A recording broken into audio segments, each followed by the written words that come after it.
Buen día, profe. Nuestro equipo está conformado por una pared de Bonilla. César Alejandro García Medina. Y Jesús Fernando Murrieta Mata. Y pues en este caso nosotros venimos a presentar nuestra tarea 5.1 de la asignatura de electromagnética, la cual lleva como nombre líneas de transmisión, el cual a su vez viene siendo el tema principal de esta presentación. Muy bien, primeramente para comenzar nosotros vamos a hablar acerca de lo que es una línea de transmisión. Muy bien, como todo se sabe o como se sabe, la línea de transmisión confina lo que es la energía electromagnética a una región del espacio limitada por el medio físico que constituye la propia línea. Esto quiere decir que al momento de nosotros utilizar una línea de transmisión, por ejemplo un cable, lo que es la información o energía electromagnética que pasa a través de ella, pues obviamente no sale de ella, sino que se mantiene y obviamente circula solamente y exclusivamente a través de esta línea de transmisión o este cable que utilizamos para transportar energía o información o lo que sea de un punto a otro. A diferencia de lo que son las ondas que se propagan por el aire, que en este caso, pues estas o las ondas que se propagan por el aire no cuentan con en este caso, una barrera o un obstáculo, exceptuando los obstáculos que se encuentran por su camino, ya sea una pared, un árbol, lo que sea. Esta es la gran diferencia entre una línea de transmisión, o en este caso, transportar información a través de una línea de transmisión y transportar información a través del aire. Que en este caso, a través de la línea de transmisión, obviamente pasa la información única y exclusivamente por medio de este cable sin perder mucha información. En este caso, se mantiene sobre el cable y circula. Y en este caso, cuando se transporta información por las ondas electromagnéticas, estas salen, en este caso, del emisor de ondas, y en este caso, pues va chocando con diferentes medios, una pared, lo que sea, y pues va perdiendo información o va perdiendo potencia. Pero pues bien, una vez introducido un poco lo que son las líneas de transmisión, pues bien, ¿qué es realmente una línea de transmisión? Pues bien, una línea de transmisión es cualquier sistema de conductores o semiconductores o la combinación de ambos que pueden emplearse para transmitir información en forma de energía eléctrica, como mencioné anteriormente, o en este caso en forma de ondas electromagnéticas de un punto a otro. Por ejemplo, en este caso se utilizan lo que son las líneas de transmisión, pues para transportar ondas electromagnéticas desde un equipo de transmisión a otro o de un transmisor a una antena, por ejemplo. Una medida que define lo que son las líneas de transmisión es su impedancia su impedancia característica, que en este caso cuentan con lo que son los valores de entre 50 y 75 ohmios, de lo que son, en este caso, enfocándonos a lo que son los cables coaxiales. Una línea de transmisión, pues habitualmente, pues se desea, o sea, que se traslada energía a través de esta con eficiencia, haciendo que las pérdidas por el calor, o sea, que las pérdidas de calor o radiación, pues sean lo más mínimas posibles. He aquí el por qué surgieron lo que son las líneas de transmisión con respecto a la propagación de ondas a través del aire, ya que, pues, lo que realmente se buscaba era, pues, transmitir información sin muchas pérdidas, ya sea de energía o ya sea de potencia. Las líneas de transmisión pueden ser de numerosas formas y pues en este caso de numerosas formas y tamaños. Pues obviamente es preferible clasificarlas fundamentalmente a las configuraciones de su campo eléctrico y magnético. Esto quiere decir que en base a las técnicas, en este caso las líneas de transmisión se clasifican en base a las técnicas que pueden trasladar. En este caso, como en este caso, en los sistemas de información o comunicaciones, la línea de transmisión encuentras pues numerosas formas de aplicaciones, no solo en el transporte de señales entre una fuente y una carga, sino que también como circuitos resonantes, como lo que son los filtros, los acopladores de impedancia, etcétera. Algunas de las aplicaciones más comunes de las líneas de transmisión pues vienen siendo los que son los transportes de señales telefónicas, por ejemplo, las señales telefónicas que, por ejemplo, Telcel, se utiliza fuentes de un emisor, que en este caso traslada lo que es la información a través de líneas de transmisión o cables hacia una antena, y de la antena, obviamente, esta pasa, pues, obviamente, a transportarse las ondas electromagnéticas o las ondas al espacio y pues llegan a los teléfonos celulares, por ejemplo. Otra de las aplicaciones más comunes de las líneas de transmisión, pues viene siendo la transmisión de datos, por ejemplo, la televisión. La televisión es un claro ejemplo del uso de líneas de transmisión. Por ejemplo, conectamos un cable de la antena del emisor del cable.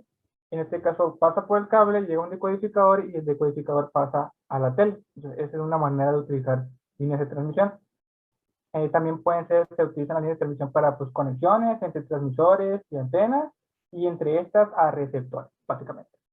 Pues bien, como mencionaba anteriormente, las líneas de transmisión pues, se encuentran formadas por conductores eléctricos con una disposición geométrica determinada. Esto quiere decir que tienen una cierta forma, una cierta geometría, que en base a esta geometría que tengo, en base a la figura que esta tenga, pues obviamente condiciona las características de las ondas electromagnéticas en ellas, en este caso en las líneas de transmisión. Como podemos observar aquí, una línea de transmisión pues viene siendo, si podemos observar en esta imagen, son dos conductores en paralelo que se encuentran uno enfrente de otro y comúnmente se utilizan, en este caso, en su entrada de la línea de transmisión se encuentra un generador, o en este caso aquel aparato, o pues sí, aquel aparato que produzca una cierta señal o una onda, en este caso que se quiera transmitir, pasa a través de la línea de transmisión y llega una carga, que la carga viene siendo el receptor, o sea, que recibe la información, la energía eléctrica, etc.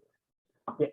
Continuando con nuestra presentación, una línea de transmisión se compone básicamente de dos o más conductores en paralelo, como mencionaba, que se conectan a una fuente o carga. La fuente pues, puede ser, como hemos dicho, un generador hidroeléctrico. Por ejemplo, nosotros aquí en Cajeme utilizamos lo que son las para producir, obviamente, mediante un generador hidroeléctrico, o sea, con agua, se produce energía eléctrica y esa energía eléctrica se transporta a los hogares, en este caso por medio de líneas de transmisión o cables, en este caso de cobre. Otra fuente que se utiliza comúnmente para conectar las líneas de transmisión puede ser, por ejemplo, un transmisor, un oscilador, para que produzca ondas electromagnéticas, y la carga, que viene siendo el receptor, pues puede ser una fábrica, por ejemplo, una fábrica, una casa que recibe esa energía eléctrica o la información en forma de ondas electromagnéticas, puede ser una antena, un osciloscopio, etcétera, ¿no? Hay muchos tipos de carga o ejemplos de carga o de receptor. Las líneas de transmisión más usuales, en este caso son el cable coaxial, o sea, las líneas de transmisión más comunes son el cable coaxial, la línea de dos alambres, que en este caso podemos observar aquí. El cable coaxial comúnmente se utiliza para la transmisión de señales de televisión, o sea, se utilizan cables coaxiales. Antes se utilizaban cables coaxiales para transmitir la señal desde la antena hasta la tele, básicamente. La línea de dos alambres, que viene siendo esta, en este caso, como podemos observar aquí en la imagen, pues son cables, o sea, antes se utilizaban cables de cobre, que tenían dos cables o dos líneas, en este caso que están cubiertas por un dieléctrico o un aislante. También están lo que son la línea plana, que viene siendo esta, que viene siendo dos líneas planas con un dieléctrico en medio. También está lo que son un alambre sobre un plano conductor, que viene siendo este tipo de plano conductor, y encima se coloca un alambre. Y lo que es la microcinta, la línea de microcinta, que viene siendo esta, que se parece mucho a lo que es la línea plana, pero en este caso los conductores son más delgados, ¿no? Básicamente. Como se puede observar, cada una de estas líneas pues consta de dos conductores en paralelo. Aparte de estas existen, o sea, en este caso, esta es la clasificación más común de la línea de transmisión, pero existen clasificaciones de manera general. Estas clasificaciones se clasifican en bifilares y en cables coaxiales. Estos son los dos tipos más importantes de línea de transmisión. En las líneas bifilares, pues se encuentran otros subtipos, que vienen siendo, por ejemplo, el aéreo, que son los cables que se encuentran colgando en las calles, por ejemplo, o sea, en los postes de luz. Está lo que es el par torcido, que es otro tipo de línea de transmisión, que es uno como los cables de dos líneas, en este caso torcidos, o sea, entrelazados entre sí, esto para evitar la capacitancia. También está lo que es la cinta, que viene siendo, por ejemplo, como que en este caso son los planos, las líneas de transmisión planas. Y también está lo que, y luego, o sea, estas serían las clasificaciones con respecto a lo que son los bifilares. Después, pasando a la clasificación del cable coaxial, está lo que es el cable coaxial flexible, que es el que más se utiliza para la tele, como hemos dicho, que es flexible por su facilidad para manipularlo. Está lo que es el cable rígido. También está lo que es la microcinta, que viene siendo de este tipo, que las microcintas comúnmente se utilizan para los cassettes. Bueno, antes se utilizaban para los cassettes de los VHS. O sea, la cinta esta que corría, que almacenaba información, es una microcinta. También está lo que es el cable multifilar, que en este caso, pues es un cable coaxial, que dentro de ese cable coaxial, pues se encuentran muchos cables, o sea, pues se llama multifilar. Y finalmente está lo que es la fibra óptica, que es una de las líneas de transmisión más nuevas que hay hasta la fecha, ya que estas no trasladan ni electricidad, sino que solamente luz y señales. O sea, este tipo de línea de transmisión es una de las líneas de transmisión más eficientes que hay hasta la fecha. O sea, se utiliza más que nada para la transmisión de internet. En este caso se requiere de velocidades muy altas. Después se utiliza lo que son lo que es la fibra óptica. Bien, continuando con nuestra presentación, ahora vamos a pasar a lo que son los parámetros de las líneas de transmisión. Una línea de transmisión, pues obviamente se describe habitualmente y últimamente en términos de sus parámetros. O sea, quiere decir que cada línea o sea, ya sea cualquier línea de transmisión que existe en el mundo, ya sea de cobre, o sea, por ejemplo, dos cables de cobre o de aluminio, lo que sea, cuentan con estos parámetros que tienen transmisión o cualquier línea de transmisión cuenta con estos parámetros. Una que es la resistencia, que en este caso la resistencia se mide en serie o se encuentra en serie a través de la línea del transmisor. En este caso está en serie por unidad de longitud, se expresa con la letra mayúscula R de resistencia y sus unidades vienen siendo los ohms sobre metros. Otro de los parámetros de la línea de transmisión viene siendo la inductancia. En este caso de igual forma se encuentra en serie sobre el mismo conductor y pues realmente se mide por unidad de longitud, o sea, cada longitud o cada cierta longitud de lo que es la línea de transmisión cuenta con una cierta cantidad de inductancia, al igual que la resistencia.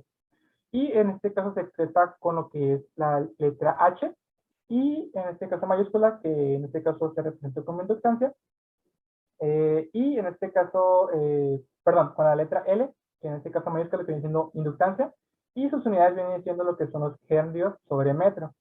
Otra de los parámetros de la línea de transmisión viene siendo la capacidad o la capacitancia, que en este caso ya no se encuentran o no se miden en serie sobre el mismo conductor o la misma línea de transmisión, sino que se miden en paralelo. Básicamente, viéndonos aquí esta imagen, como puedes observar tenemos dos conductores. Y estos dos conductores, como ya hemos dicho, la resistencia y la inductancia están en serie, se miden en serie sobre el mismo conductor. Pero la capacitancia se mide en este caso o se expresa o se puede encontrar entre dos pares de conductores o dos líneas de transmisión, o sea, juntas, ya que si nosotros nos ponemos a pensar sobre lo que es un capacitor viene siendo dos placas paralelas separadas por un dieléctrico. Entonces, básicamente, como puedes observar, aquí, pues realmente es lo mismo. Tenemos dos pares de conductores con un dieléctrico en medio. Entonces, ¿qué se genera? Entre esas dos líneas de conducción o la línea de transmisión se genera lo que es una capacitancia.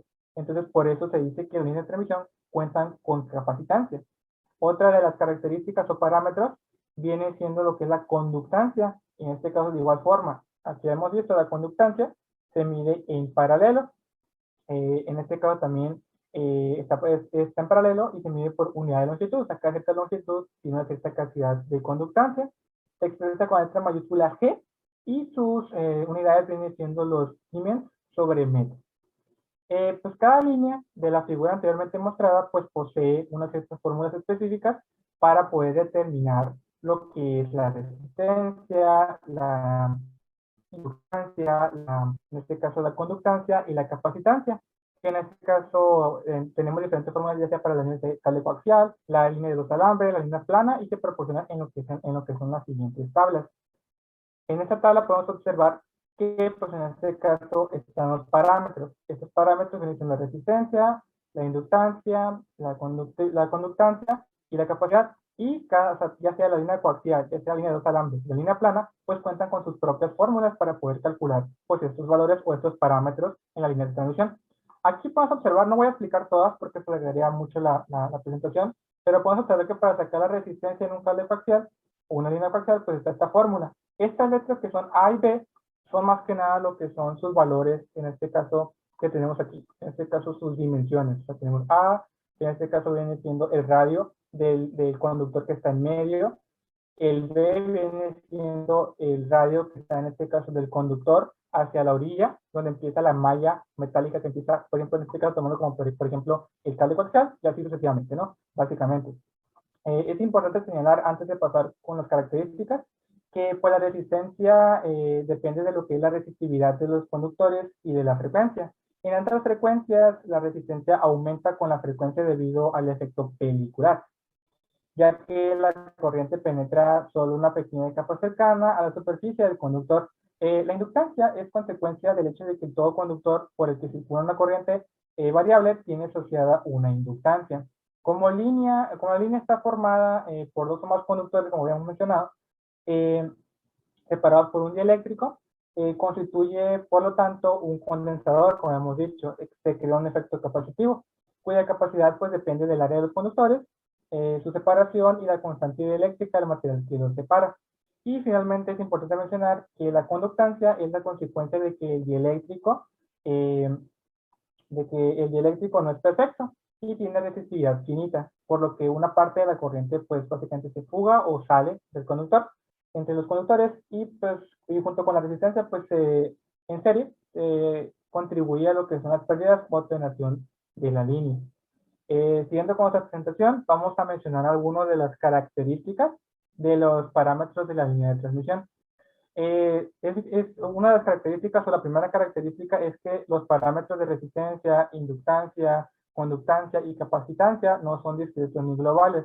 O sea, ¿qué quiere decir? Que no es el mismo. O sea, si tenemos una línea de transmisión de 10 metros, no tiene la misma capacidad en los 10 metros, sino que en este caso se encuentran distribuidos, en este caso como se muestra en lo que es en la siguiente figura. Si de aquí a aquí tenemos, por ejemplo, 20 metros, o sea, tenemos 20 metros de conductor, y de aquí a aquí tenemos una resistencia de, por ejemplo, de 15 ohms en esos 10 metros de conductor o estos 10 metros de línea de transmisión. Entonces, si nosotros, esos 10 metros, si nosotros le agregamos a ese conductor, por ejemplo, otros 10 metros, no va a tener los 15 ohms que habíamos dicho al principio, sino que esos 15 metros que están en los 10 metros, más los otros 15 ohms de los 10 metros extra que le agregamos a esa línea de transmisión, pues van a dar 15 ohms. A eso se refiere con que estos parámetros están distribuidos de manera global en toda la línea de transmisión. Otra de las características es que los conductores de cada línea pues se caracterizan por tener una cierta conductividad, una cierta permeabilidad, una cierta permitividad, que la permitividad se asemeja o es igual a epsilon 0 o la permitividad del espacio. En tanto, de lo contrario, el dieléctrico, que en este caso, que son estos dieléctricos, que en este caso separa los dos conductores, también cuenta con sus propias características, que en este caso cuenta con su propia conductividad, con su propia permitividad y su propia permeabilidad. La tercera característica es que la conductancia no es igual al inverso de la resistencia, sino que la resistencia pues viene siendo, o en este caso la resistencia es la resistencia en corriente alterna por unidad de longitud de los conductores que integran lo que es la línea. Y de lo contrario, la conductancia por unidad de longitud, pues obviamente debido al medio eléctrico, que básicamente viene siendo la conductancia, o sea, es diferente la conductancia, ya que pues obviamente esta se expresa por unidad de longitud debido al medio eléctrico que lo separa.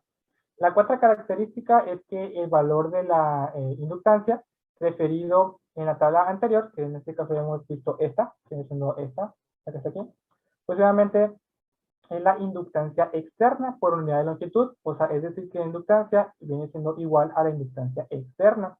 Los efectos de la inductancia interna, en este caso, son insignificantes a altas frecuencias en las que opera la mayor parte de los sistemas de comunicación. Y finalmente está la última característica, que se dice que en cada línea de transmisión la multiplicación de la inductancia por la capacitancia viene siendo igual a la multiplicación de la permeabilidad por la permitividad de la línea de transmisión.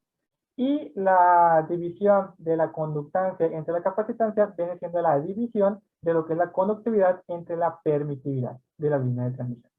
Bien, continuando con nuestra presentación, y ya para finalizar por mi parte, es importante mencionar que si se considera la propagación de una onda electromagnética a través de una línea de transmisión de dos conductores, como por ejemplo lo que es la línea coaxial, que se conectan a un generador o fuente con una carga, como se muestra en la siguiente figura que tenemos aquí. Si tenemos una línea de cable coaxial que se conecta a una fuente o un generador, por ejemplo, ya sea de ondas electromagnéticas o sea de energía eléctrica, por ejemplo, si ponemos el positivo sobre la línea de conducción, en este caso, o el conductor que es medio, y ponemos el negativo a lo que es la malla que está afuera, o en este caso que cubre a ese conductor del cable coaxial. Obviamente, cuando el interruptor S, que en este caso tenemos aquí, se representa con un interruptor, se cierra, pues el conductor interno se vuelve positivo, o sea, este se vuelve positivo. y el del externo, entonces en este caso el conductor interno se vuelve positivo y el externo negativo, ya que en este caso entra una corriente positiva al conductor interno y se le pone un valor negativo o en este caso una polaridad negativa a la malla externa. Entonces, cuando empieza a pasar o circular corriente, en este caso en este caso se aplica un voltaje, mejor dicho, al conductor, pues se empieza a irradiar o generar un campo eléctrico, como podemos observar aquí en esta imagen, que empiezan a generarse líneas de campo magnético que salen, en este caso salen del conductor, hacia las paredes, o en este caso hacia la malla en este caso, la línea de cable coaxial. En esta también, pues, en esta imagen también se muestra, perdón, de acuerdo con la ley de Ampere, pues en este caso el campo eléctrico H, en este caso, si tenemos en cuenta que este campo eléctrico sale, o sea, sale hacia afuera, en este caso líneas de campo magnético van a girar hacia la derecha o hacia la izquierda, esto dependiendo de que si la corriente que se le está aplicando a este conductor intermedio entra o sale. Entonces, también podemos observar aquí. Es importante mencionar que el vector de Poynting, que en este caso ya lo habíamos visto en presentaciones anteriores a esta, que viene siendo el producto cruz del campo eléctrico por campo magnético, apunta a lo que es lo largo de la línea de transformación. Así pues, el cierre del interruptor, o sea, básicamente, todo esto que acabo de mencionar ahorita, ocurre cuando el interruptor está cerrado, pero cuando el interruptor se abre, obviamente pasa lo que es lo contrario. El cierre del interruptor causa pues sencillamente una perturbación que adopta a lo largo de la línea y pues esta onda es una onda plana, no uniforme por el medio del cual se transmite la potencia a través de la línea. Y pues bien, por mi parte ha sido todo. Le paso la palabra a mis compañeros.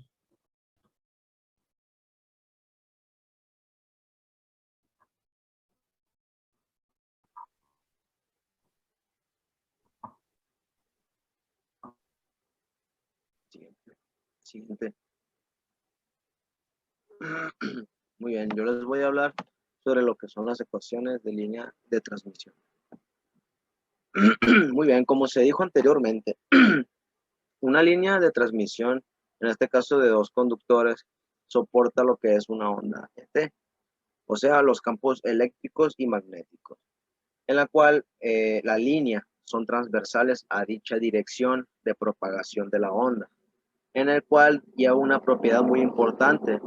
¿Por qué? Porque de estas ondas vienen siendo en las cuales estos campos, como lo son el eléctrico y el campo magnético, se relacionan tanto con el voltaje como con la corriente. En este caso, tenemos esta ecuación en la cual nos muestra la V, que viene siendo el voltaje, el cual nos dice que es igual a menos la integral del campo eléctrico, producto punto, derivada de longitud.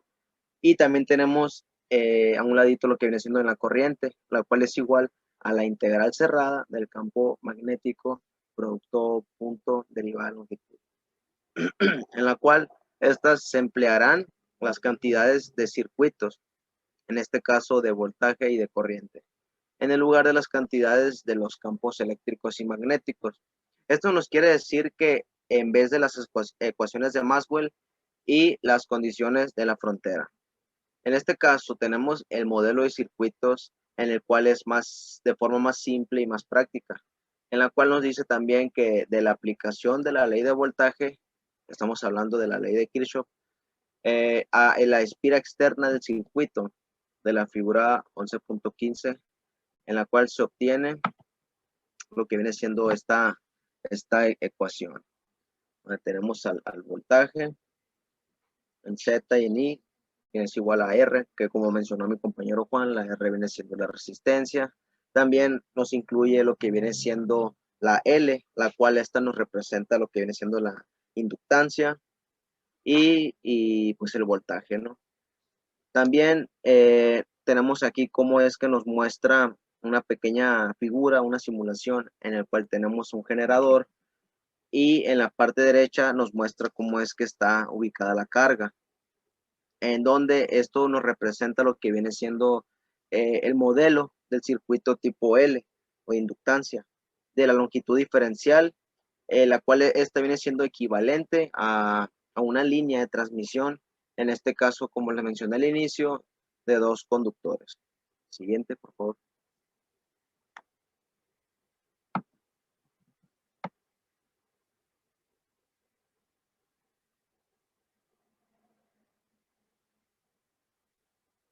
Siguiente. Ahí está. Muy bien. Ahora continuando con las ecuaciones, nos muestra cómo es que la adopción del límite de la ecuación 11.3, que es la que les mencioné en la diapositiva anterior, se nos produce esta ecuación, la 11.4. De igual manera, lo que viene siendo la aplicación de la ley de la corriente de Kirchhoff al nodo principal del circuito de la figura 11.5, que es el circuito anterior también que les mostré, el cual nos da como resultado esta ecuación, donde tenemos a la corriente,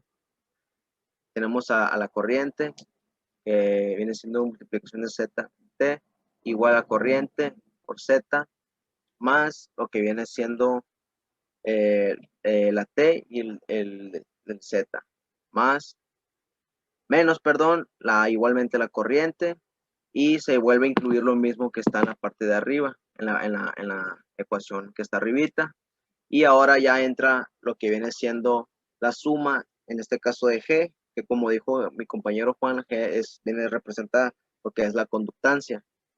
Igual estamos hablando de lo que viene siendo la suma, en este caso metiendo también la capacitancia, o sea, aquí ya se empiezan a juntar pues todas las anteriores.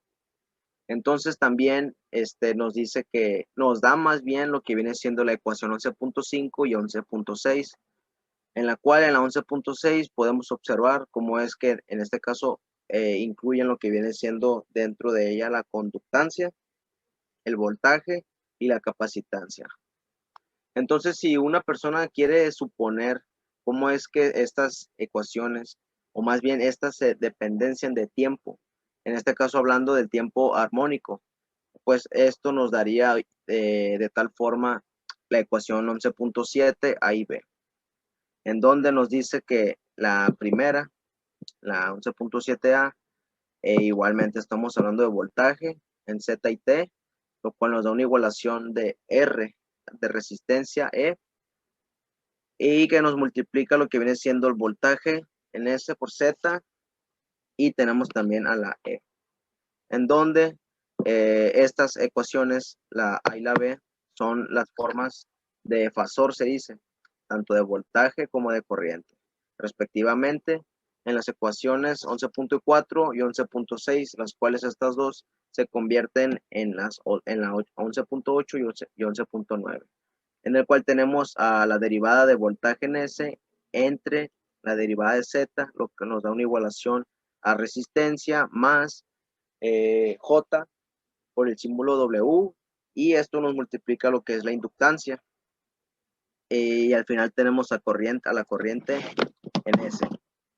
Y de igual forma para la ecuación 11.9, donde tenemos la derivada de longitud entre la derivada de Z, lo cual nos da una igualación de la conductancia más J, por el símbolo W, y la capacitancia. Y ahora de voltaje, ¿no? En el cual estos dos, tanto voltaje como corriente, están acoplados en estas ecuaciones pues, diferenciales, ¿no? Para poder separarlos se obtiene la segunda derivada de voltaje en S, lo que nos representa la ecuación 11.8, y se emplea en la ecuación 11.9, lo cual nos resulta lo siguiente. Tenemos a derivada al cuadrado de voltaje en S entre derivada de Z al cuadrado igual a la resistencia más J, símbolo W, y la inductancia. Esto nos multiplica a lo que viene siendo la conductancia más J, símbolo W, la conductancia, y esto al final con el voltaje en S, formando también lo que es la ecuación 11.10, la cual nos dice que tenemos a la derivada al cuadrado por el voltaje en S entre la derivada del Z al cuadrado, y aquí tenemos también este símbolo al cuadrado por el voltaje en S, lo cual nos da una igualación a 0. Y esto es lo que nos compone o nos forma más bien la ecuación 11.10. Siguiente, por favor.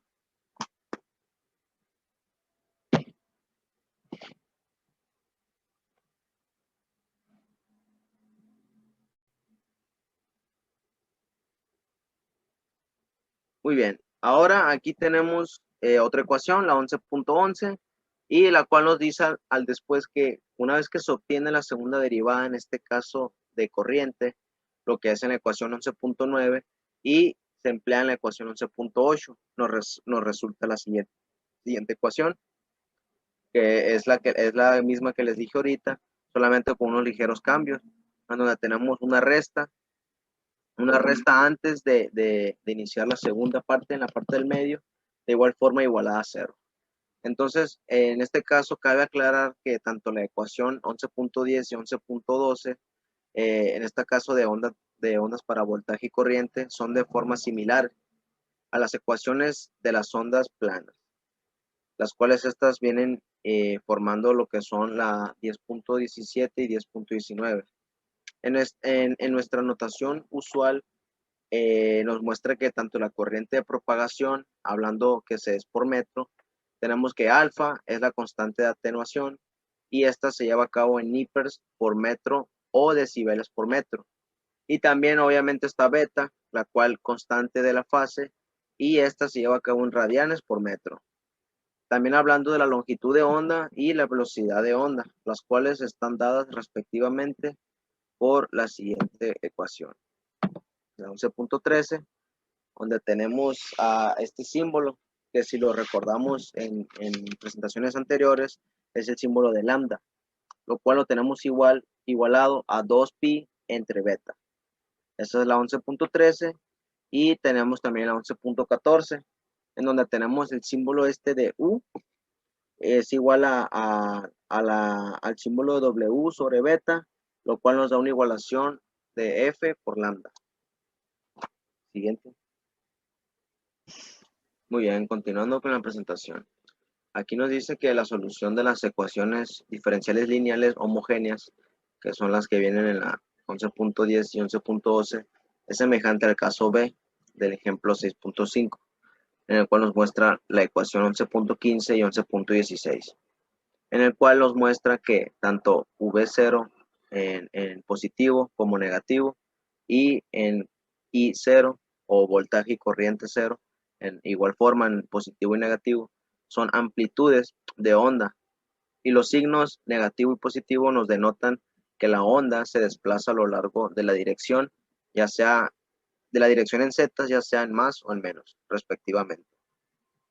Así como nos mencionó asimismo en las flechas. Entonces, de este modo nos muestra que la expresión instantánea del voltaje es la siguiente.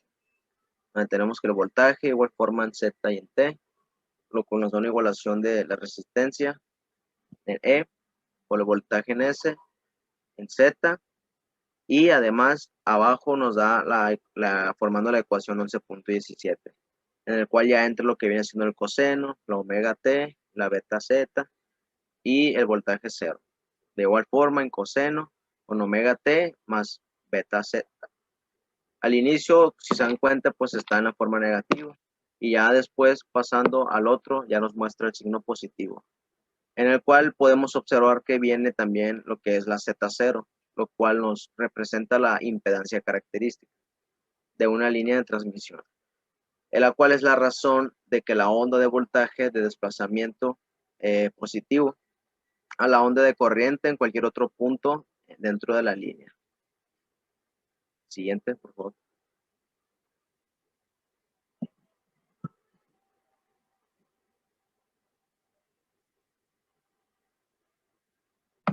Muy bien. Ahora tenemos, como le dije, que lo que viene siendo la Z0 es análoga. Y también nos dice que la impedancia intrínseca del medio de propagación de onda, lo que viene siendo al sustituir estas dos ecuaciones, la punto 15 y punto 16, en las ecuaciones punto 8 y punto 9. Entonces aquí lo que hace es igualar los coeficientes, en este caso de los términos de E, Y y Z, y E menos Y y Z, obteniendo la ecuación punto 18, la cual nos dice que el Z0 es igual al voltaje 0 positivo entre la corriente en 0 positivo, igual al voltaje en 0 negativo entre la corriente en 0 negativo, lo cual nos da una igualación de resistencia más J, omega y L, o también llamada,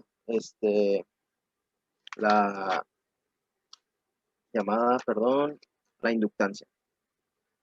Entonces, también nos forma la ecuación 11.19, en la cual igual forma estamos hablando del Z0, igual a la raíz de lo que viene siendo una división, en la cual tenemos en la parte superior la resistencia, más J omega L entre lo que viene siendo la G o la conductancia, más la J omega C, que pues la C es la capacitancia, igualándonos así a lo que es la resistencia en cero, más el JX0. Entonces aquí nos dice que lo que viene siendo el R0 y el X0 vienen siendo las partes reales o imaginarias, en este caso del Z0 R0. Y pues estas no se deben de confundir tanto con la resistencia, ya que esta se mide en ohms por metro y el R0 en ohms. Asimismo, la constante de propagación y la impedancia característica son las propiedades más importantes de lo que viene siendo la línea. ¿Por qué? Porque estas vienen siendo dependientes de los parámetros de lo que viene siendo resistencia, la conductancia, la corriente y la capacitancia. Asimismo, la frecuencia de operación, ¿no? Entonces, si nos vamos a lo que viene siendo el recíproco del Z0, nos dice que es la admitancia característica I0, es decir, I0 igual a 1 sobre Z0, la cual la línea de transmisión en este caso se considera hasta que se forma lo que es el tipo disipativo. Esto ya que los conductores los componen son imperfectos. Y hablando también del dieléctrico, en el cual están inmersos, de igual forma es disipativo. Entonces, habiendo dicho lo que viene siendo este caso, si se examina ahora los casos especiales, de lo cuales son las líneas de transmisión sin pérdidas y sin distorsión, que son las que veremos a continuación. Siguiente, por favor.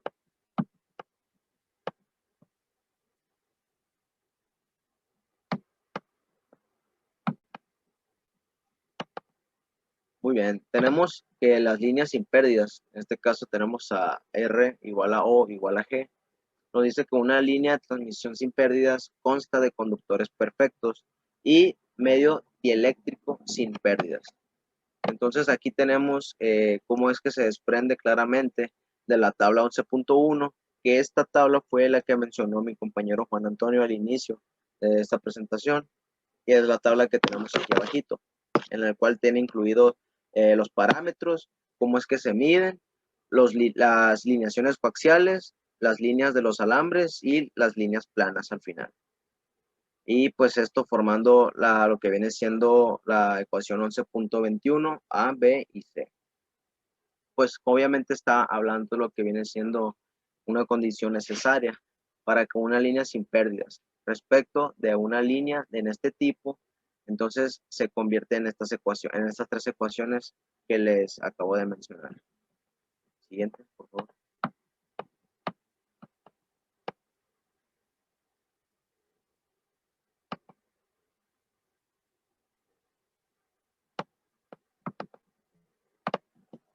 Muy bien, ahora pasando a lo que son las líneas de distorsión. En este caso tenemos a resistencia sobre inductancia, lo cual nos da una igualación de la conductancia entre la capacitancia. Y nos dice que es una señal normalmente que consiste en una banda de frecuencias.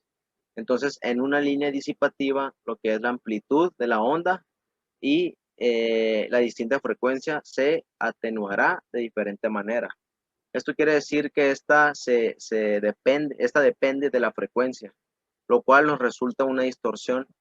Y también nos dice que una línea sin distorsión viene siendo aquella en la que la constante de atenuación, en este caso representada con alfa, es independiente de la frecuencia y la constante de fase, la cual es beta, linealmente dependiente de la frecuencia, de dicha frecuencia.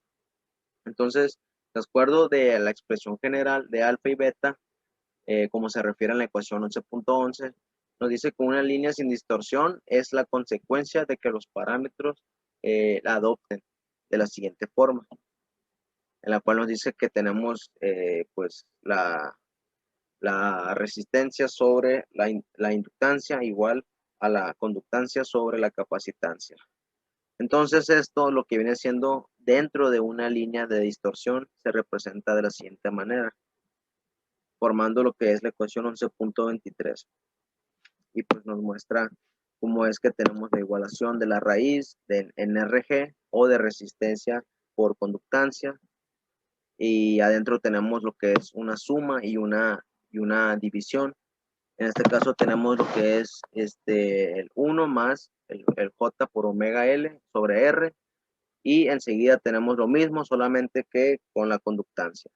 Como es de resistencia y enseguida de conductancia. Y abajo pues tenemos igual una raíz, pero solamente dentro de esa raíz viene incluida lo que viene siendo la resistencia y la conductancia. Y aparte ya viene lo que viene siendo la suma y división, dándonos una igualación a lo que viene siendo alfa más el J beta. Y en la última, o también representada de esta manera, tenemos ya por partes separadas, se podría decir, como es que tenemos a alfa, la cual nos dice que es igual a la raíz de resistencia por conductancia, y enseguida tenemos a beta, la cual nos dice que es igual a omega sobre la raíz sobre omega por la raíz de la inductancia por la capacitancia, formando la ecuación 11.23a. Siguiente.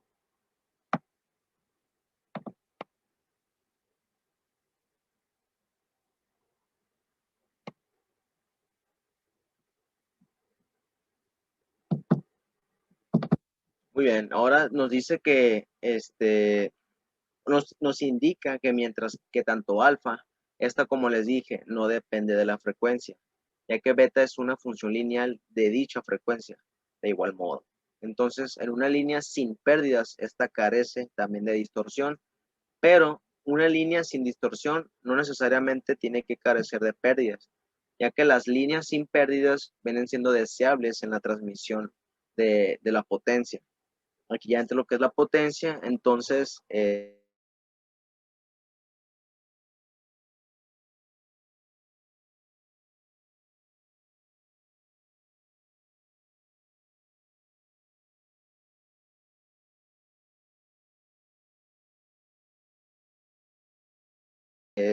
tanto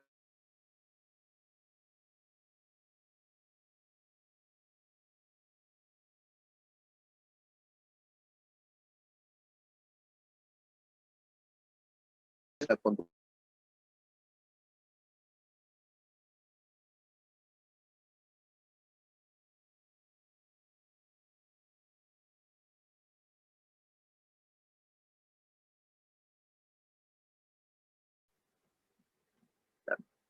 la resistencia sobre la conductancia, lo cual nos da una igualación también de, en este caso, otra raíz, pero incluyendo lo que es la inductancia sobre la capacitancia.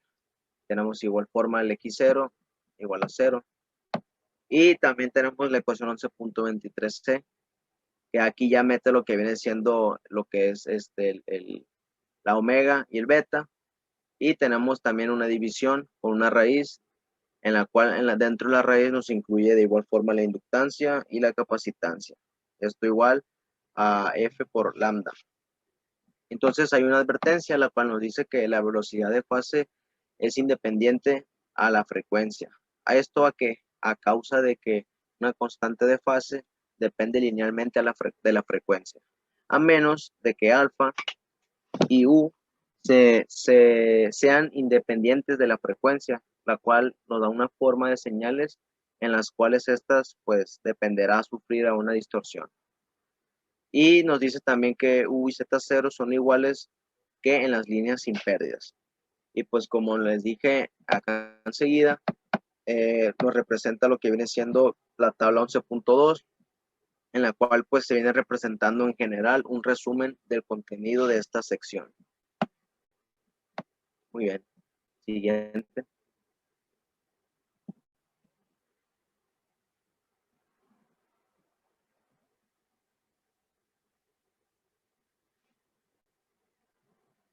Ahora le pasaré la palabra a mi compañero César Alejandro. Bueno, continuando con el tema, yo voy a hablar sobre lo que es la impedancia de entrada, la razón de onda estacionaria y potencias, obviamente todo esto en las líneas de transmisión. Considerando que tengamos una línea de transmisión de una dicha longitud, caracterizada por la constante propagación y z igual a z0 y conectada a lo largo de lo que sería zl, como podemos ver en la figura que tenemos abajo en el inciso A, que sería esta figura larga, donde tenemos ZL al lado derecho, la longitud de arriba. Si examinamos en este caso, la línea con la que la sección de carga está representada, para el generador genera una impedancia donde vendría siendo lo de ZNT, que vendría siendo la impedancia de entrada, como se representaría con esa letra ZNT. Teniendo una línea de transmisión que se extiende de Z igual a 0 en el generador de Z igual a longitud en la carga, antes que nada precisamos que las ecuaciones de ondas de voltaje y de corriente con la incomparación de la ecuación de Z0, que eran las ecuaciones 11.15 y 11.16, las de ecuaciones de onda de voltaje de corriente que mencionaba anteriormente mi compañero Murrieta, con la incomparación de la ecuación Z0 que él mencionaba que era la ecuación 11.18, vamos a obtener estas dos fórmulas donde se integra, es la misma ecuación solo con la integración de Z0, como podemos ver en las fórmulas. Para estos casos, para poder hallar lo que es B0 y positivo y negativo, debe disponerse de las condiciones que vamos a tener en la terminal. Esto es muy importante, son las condiciones que se ponen, pero en la terminal. Teniendo las siguientes condiciones de entrada, donde B0 igual a beta 0 igual a 0 y 0 igual a Z igual a 0, que es B voltaje y corriente, como ya sabemos. Sustituyendo las condiciones en las ecuaciones anteriores, que son estas ecuaciones que podemos ver acá arriba, vamos a obtener estos siguientes valores, donde vamos a obtener B0, los valores de B0 positivo y B0 negativo. Siguiente.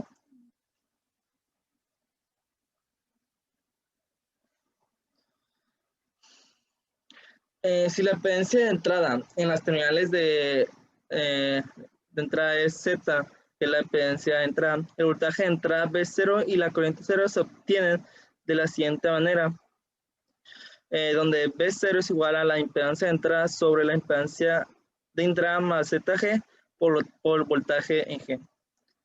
Y lo mismo es para encontrar la corriente, solo pues el único cambio sería que ahora vamos a tener BG sobre Z impedancia de entrada sobre Z impedancia de G. Pero si en este caso las condiciones, nos dan unas condiciones, pero estas no se encuentran en la terminal, sino como ahora se van a encontrar en las condiciones, son condiciones dentro en la carga, como pueden ser BL igual a Z igual a longitud y igual en el mismo caso de la corriente, vamos a tener los siguientes valores de B0 positivo y B0 negativo.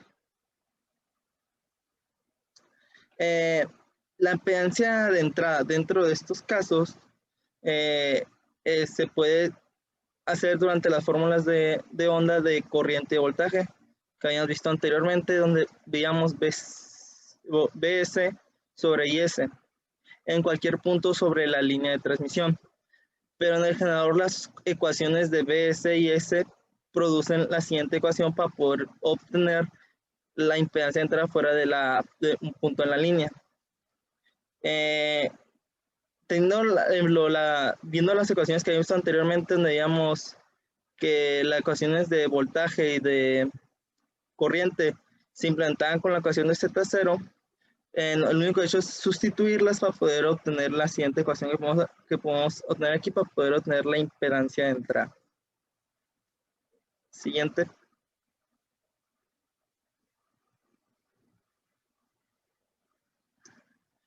Ya obtenido esa ecuación de de la impedancia de entrada, si queriendo formularla con la ecuación de donde obtuvimos los valores de las condiciones de carga, las condiciones de carga, esas al sustituirlo en la ecuación anterior nos va a dar la siguiente ecuación utilizando estos parámetros para poder reducirla en cierto punto más, que es la ecuación que podemos ver aquí, donde tenemos impedancia de entrada igual a Z0 por ZL más Z0 tangente H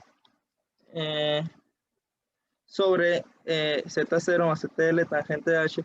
Estos tangentes las pudimos obtener gracias a las sustituciones que podemos ver acá arriba, donde están las letras E. Esas son fórmulas que ya se conocen para poder sustituir simplificar la ecuación en dicha manera. Aunque deducida con referencia a la impedancia de entrada en el extremo de la generación, la ecuación anterior es una expresión general para determinar la impedancia de entrada en cualquier punto de línea. Para hallar la impedancia de entrada a una instancia desde la carga, se reemplazará L por L con una L testada. En el caso de una línea sin pérdidas, porque la anterior fórmula es para una línea que sea disipativa, pero en dado caso que se quiera obtener una línea sin pérdidas, se tienen que cumplir los siguientes requisitos para que esta pueda ser una línea sin pérdidas. Siguiente.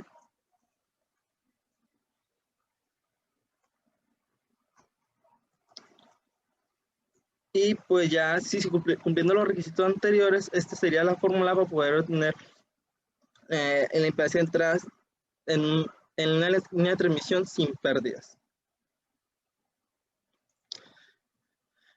Lo que indica que la impedancia de entrada varía periódicamente con la distancia L desde la carga.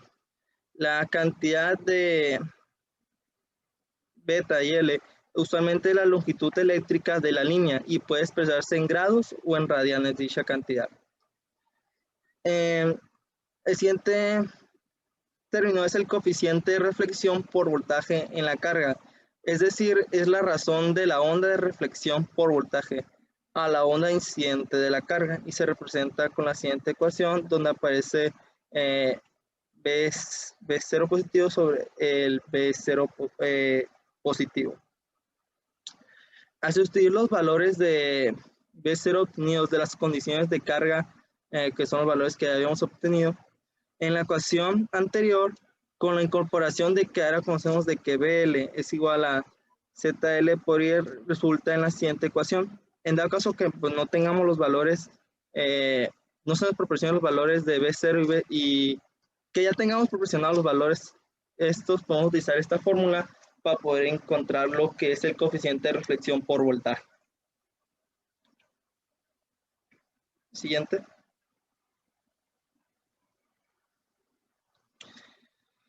El coeficiente por voltaje en cualquier punto de la línea es la razón de la magnitud de la onda reflejada por el voltaje a la onda incidente, que es lo que había mencionado anteriormente, del coeficiente de reflexión sobre voltaje, que es la división entre el B0 positivo, entre el B0 negativo y el positivo.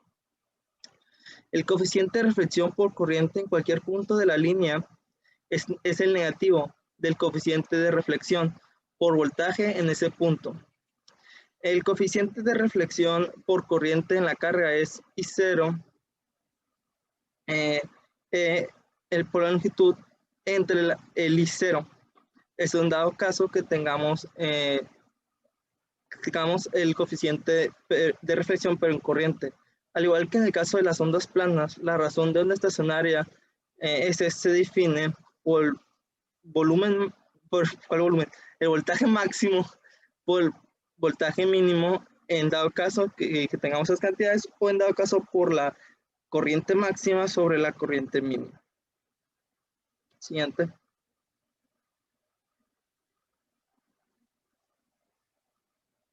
Se puede mostrar que la corriente máxima sobre igual al voltaje máximo sobre Z0 e incluso que la corriente mínima es igual al voltaje mínimo sobre Z0.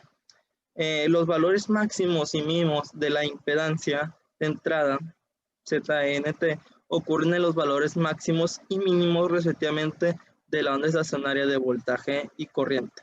Esto quiere decir que para poder calcular lo que es la impedancia máxima de entrada, tendríamos que hacer entre voltaje máximo sobre la corriente mínima sobre ese Z0.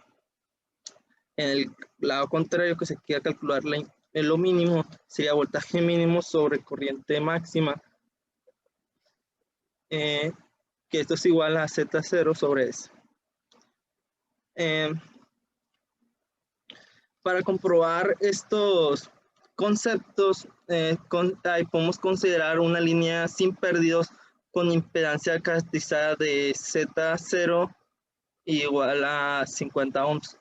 Para efectos más de simplificación, podemos suponer que esta línea termina en una carga resistiva pura de ZL, con un valor ZL igual a 100 ohms, y que el voltaje en la carga es de 100 volts RMS. Las condiciones en la línea se pueden representar como podemos ver en la figura que tenemos aquí al lado, en la que se advierte que tales condiciones se repiten cada semilongitud de la onda.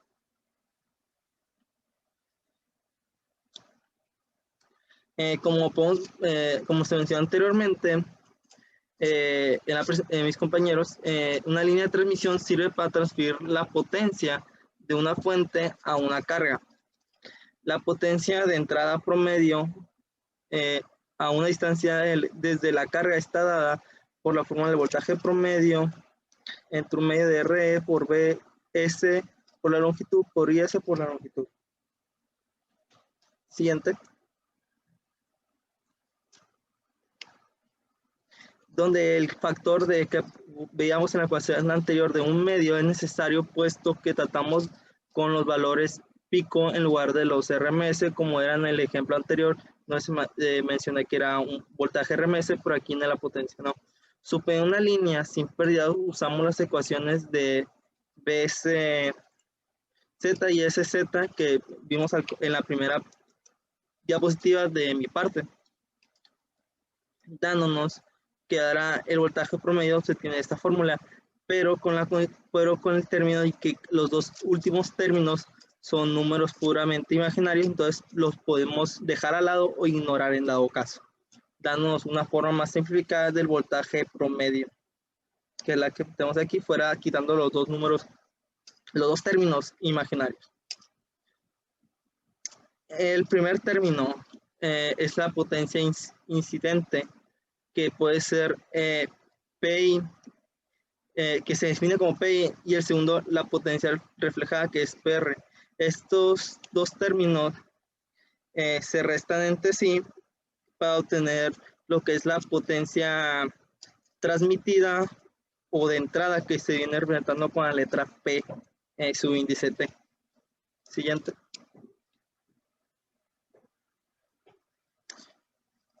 El signo negativo que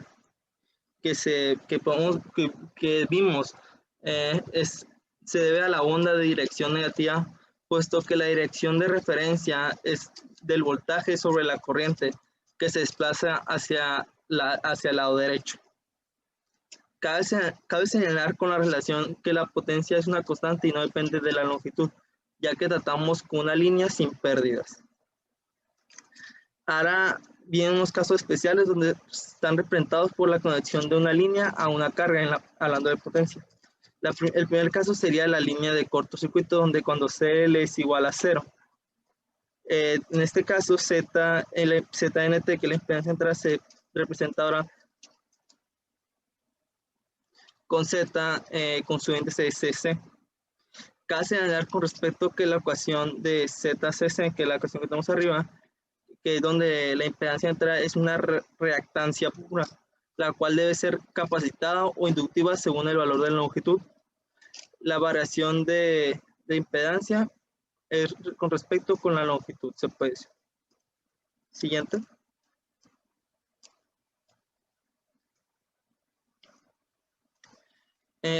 La otra sería línea en el circuito abierto, donde CL, pero la línea del circuito abierto donde CL no pasa a ser 0, sino que pasa a ser infinito. Hay un error mío.